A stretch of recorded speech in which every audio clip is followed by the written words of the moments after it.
বর্তনী দেওয়া আছে, কোয়েশ্চেন এ ও বি বিন্দুর মধ্যে তুল্যরোধ কত, অপশন দেওয়া আছে। আগে নিজেরা পজ করে ট্রাই করি কোনটা হবে। তো চলো দেখে নেওয়া যাক এই ধরনের বর্তনীর তুল্যরোধ কি করে বের করতে হয়।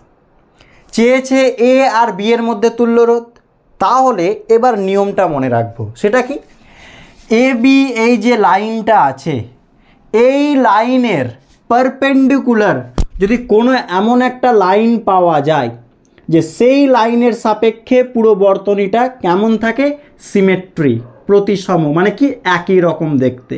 মানে যেমন এই লাইনের সাপেক্ষে বর্তনীর ডান পাশ আর বাম পাশ কি একই রকম দেখতে, হ্যাঁ কি না, সিমেট্রি এই লাইনের সাপেক্ষে। তাহলে এই লাইনটা কার মতো আচরণ করছে, মিররের মতো, দর্পণের মতো।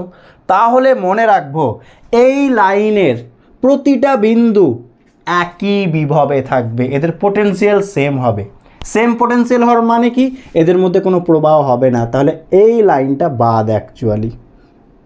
এই হচ্ছে চিত্র, তাহলে তার কোনো অসুবিধা হবে না। তাহলে বলো আর আর আর কিসে আছে, শ্রেণী, তাহলে 2r, একই রকম এটাও 2r, এটাও কত 2r, তাহলে 2r 2r আর 2r কিসে আছে, সমান্তরাল। তাহলে এ আর বি এর মধ্যে তুল্যরোধ 1/r(ab) সমান কী হবে, 1/r1 plus 1/r2 plus 1/r3, তাহলে 1/2r প্লাস 1/2r প্লাস কত 1/2r, 2r লসাগু, 1 প্লাস 1 প্লাস 1 কত 3। তাহলে এ ও বি এর মধ্যে তুল্যরোধ আর এ বি সমান কত হবে, 2r/3। অপশন বি সঠিক।